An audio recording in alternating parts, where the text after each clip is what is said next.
What if there were a way to keep post-traumatic stress from happening on the battlefield? A Cincinnati VA researcher known for her studies of PTSD says she's seeing the results of frontline treatment moments after trauma.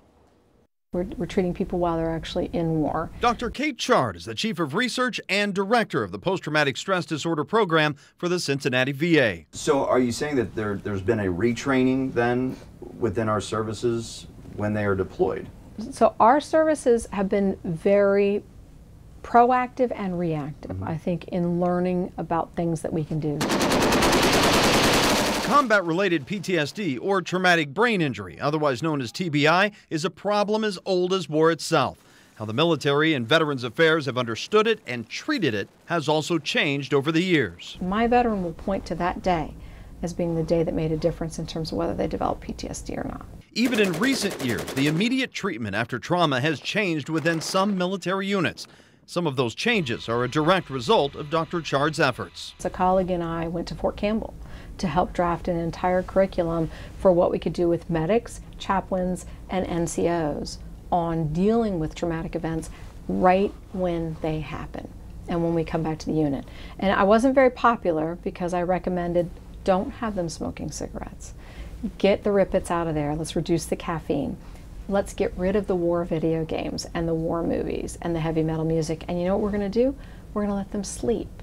And we're not going to have that operational team come in afterwards and wake them up to debrief after they've only slept 3 hours. Let the brain rest.